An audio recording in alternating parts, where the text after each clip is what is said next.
All right, welcome into Breaking Balls. In the big picture, not a lot has changed with the Red Sox here over the last several days. Win some, lose some, mostly lose.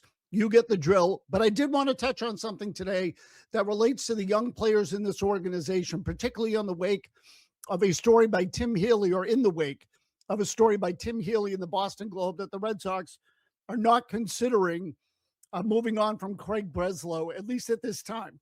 Now, read into that how you would. It doesn't mean they can't change their mind at the end of the year and elect to make a move. And I think that what will really matter with regard to Breslow and his future with the Red Sox is the development of the offensive players in the organization, specifically the prospects who were supposed to be the foundation of this year's Red Sox team.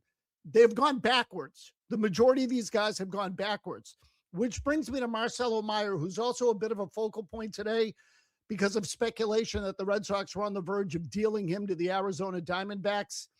A trade that didn't happen in the offseason and didn't happen over the weekend. Meyer, as it was, homered last night against the Rays in the Red Sox loss at Tampa Bay. But don't delude yourself. Marcelo Meyer has been one of the worst offensive regulars in baseball in 2026. I think there are like 197 qualifying players or players with 180 plate appearances or more. Marcelo Meyer ranks 188th in OPS. So he's literally been one of the worst 10 offensive players in the game during the 2026 season. But all this gets to the development of the Red Sox young offensive players, and in particular, the ones that they had signed to big contracts, or to notable contracts is what I should say, to become centerpiece players for them as time has gone on. And so we're going to call these the ABCs of how the Red Sox have effed up their player development operation. But a lot of this goes back to a comment that Kenny Rosenthal made in the early part of the season during a game against the St. Louis Cardinals. They were actually talking about the contracts throughout baseball have been given out to many of the young players in the sport, with the idea that organizations are now betting on youth to develop instead of betting on veteran players to match their performance of previous years. And there's a risk in both. The risk with free agents is much higher because the money's a lot greater, but that doesn't mean there's not risk with the young players too.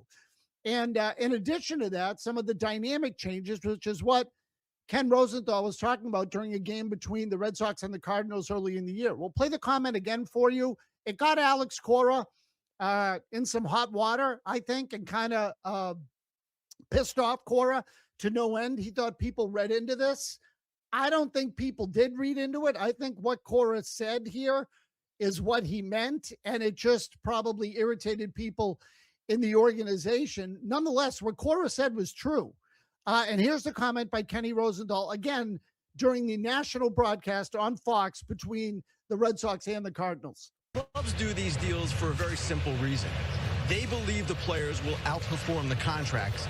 And agents and player representatives from the union will tell you that the hit rate is a lot higher than the miss rate, that these contracts generally do prove favorable for the clubs. But John, Alex Cora was talking to us about this today, and he said the dynamic changes, though. It changes when you have a number of players under those kinds of deals, and that is what the concern can be for some of these teams.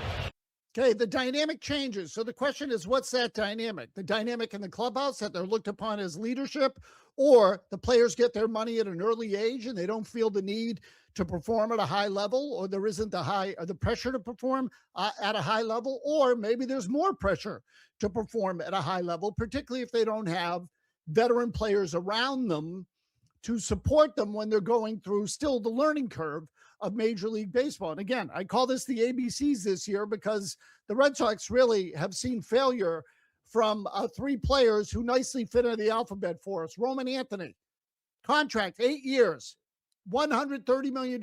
This year, 229 average, 675 OPS. Maybe the biggest disappointment on the Red Sox so far. Now, there has been an injury with Roman Anthony, as we know, obviously much disputed sprain or ligament issue at the base of his right ring finger, I believe it is.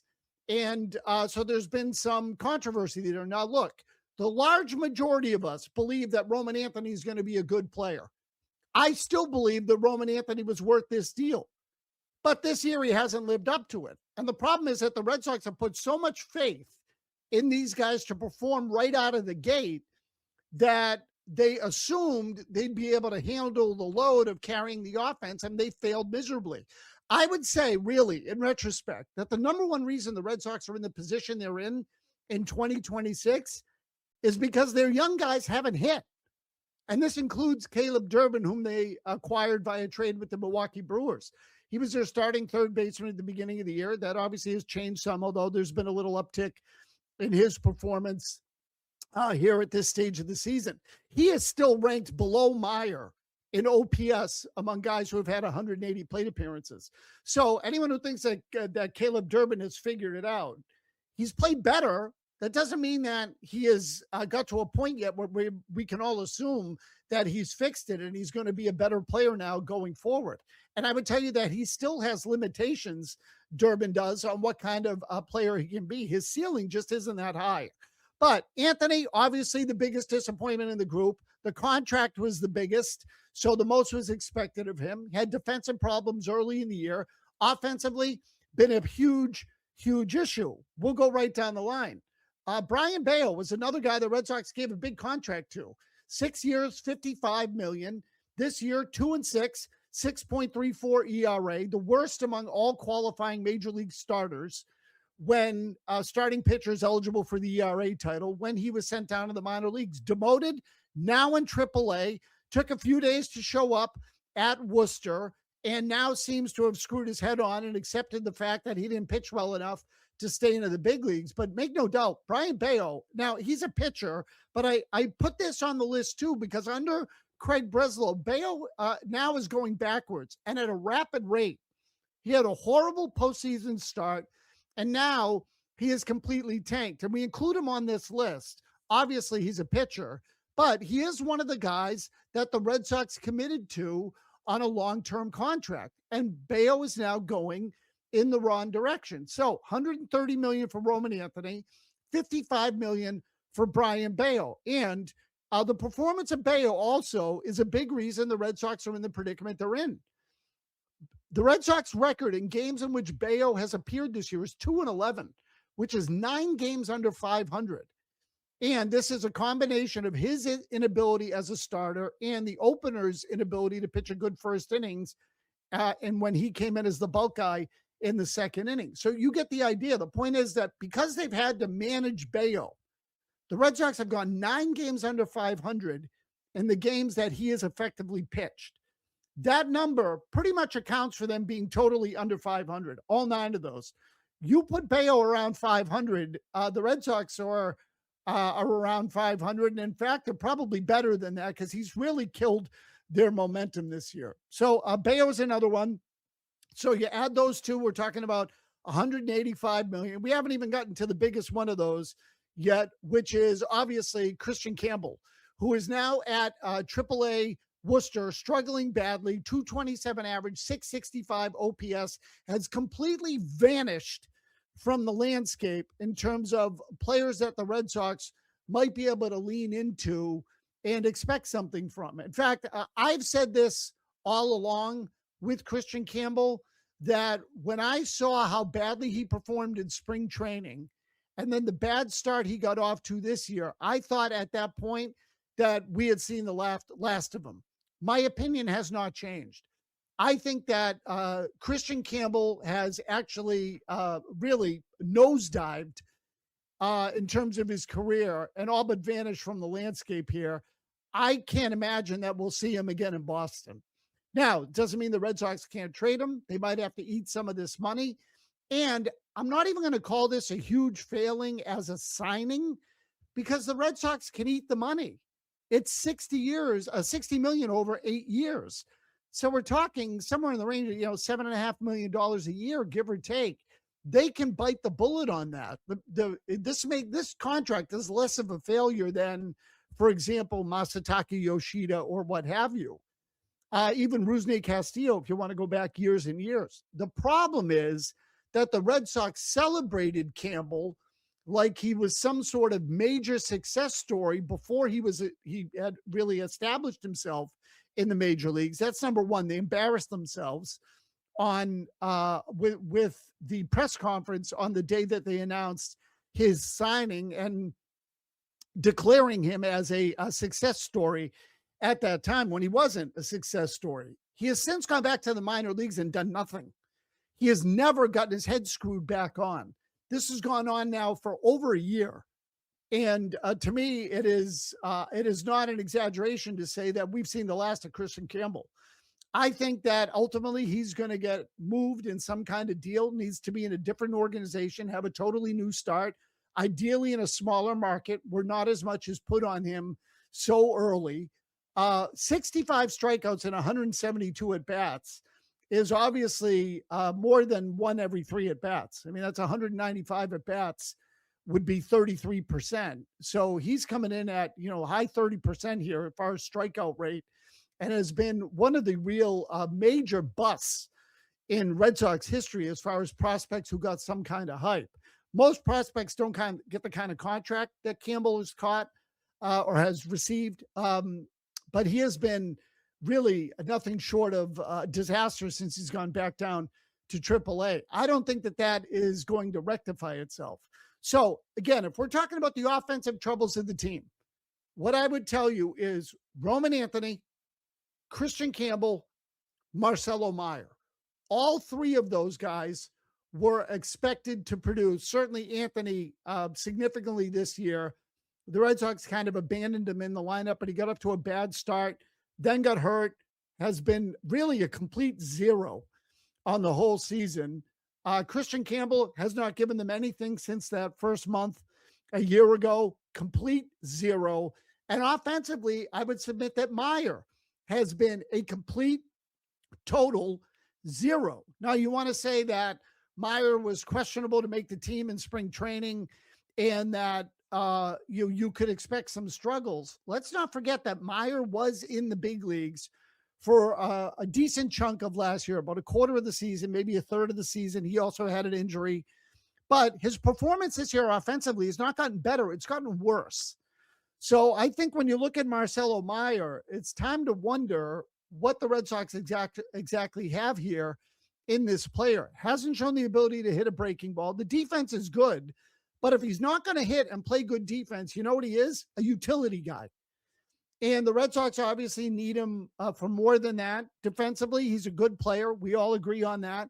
But you can't hit 200 in the big leagues with no power, have one of the worst OPSs in the major leagues, and be a centerpiece guy that the team is building around. These were the big mistakes made by Breslow, is that there was too much emphasis, and I would say organizationally, too much emphasis put on the potential production from the young players, what they were going to be able to give the team. The Red Sox built themselves around it, and the players have failed. And now, as a result, the Red Sox are a mess. Breslow is under scrutiny. There's great criticism there. The seat has certainly gotten warm, if not downright hot. And there are still plenty of people in Major League Baseball and around the team that wonder, and I'm talking really about the beat reporters, who wonder whether Breslow's job is safe unless there is some sort of dramatic evidence or turnaround by the end of the season.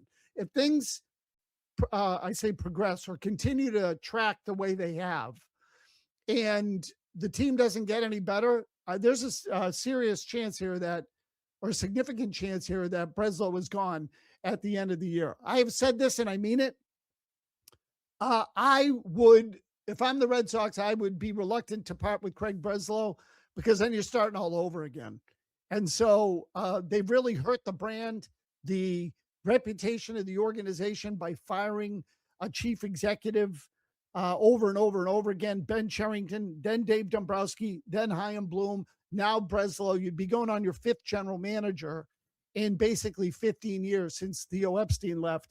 That is just way too unstable for an organization like the Red Sox, and way too unstable for anyone to think that they're a good organization anymore.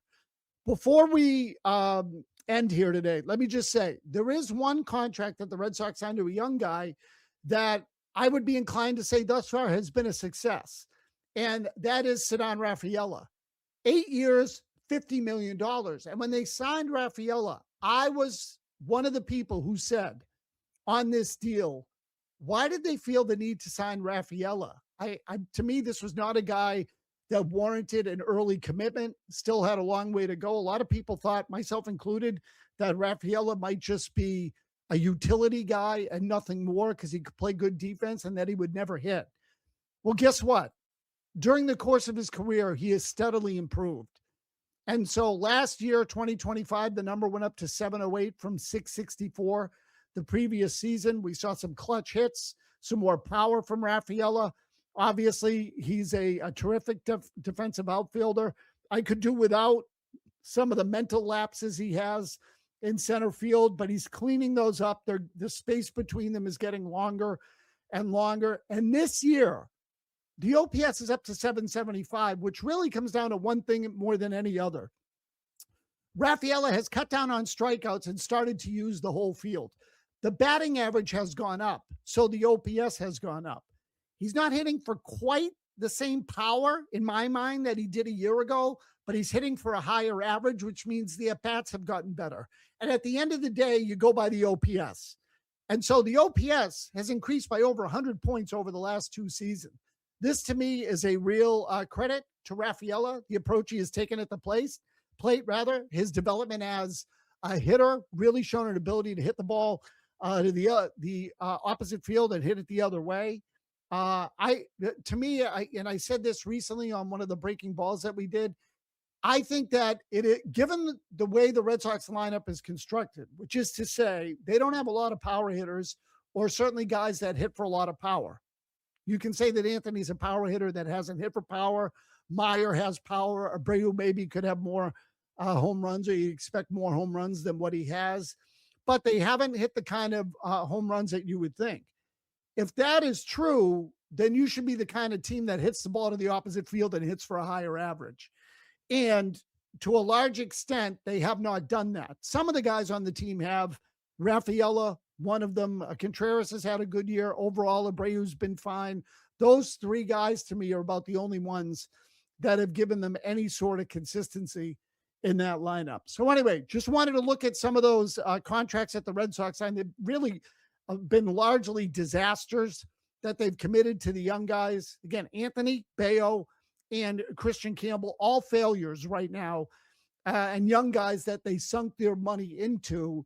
If you look at the key performers on the team, Ranger Suarez, Sonny Gray, Wilson Contreras, Jarren Duran has now started to pick it up, or has picked it up in the last, call it 3 or 4 weeks. These are veteran guys that have been around a while. The Red Sox needed more of those. They needed to invest in more of those. I'll even give you Whitlock and Chapman. Whitlock's obviously injured at the moment, but you get the idea. The veteran guys who've been around and performed well. The young guys have failed miserably. And this is ultimately what's going to cost the Red Sox big time, because they base their whole rebuild on the performance of these young guys. And we've given you the key ones. Now, the pitchers thus far have done well, but they haven't given a deal to Tolley. They haven't given one to Connolly early. Again, they gave one to Bayo. He's been garbage. So you get the idea. Just an opportunity to review some of the performances of the young players here as the Red Sox approach, incredibly, the middle of the season. Within a few weeks here, they'll be approaching 80 games. So anyway, just wanted to share that with you. Thanks for watching Breaking Balls. You can find, obviously, the whole series on our YouTube channel.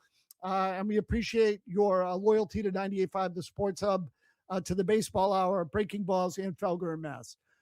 So everybody have a great week. We'll catch you later on in the week, obviously, with our next installment, and enjoy summer.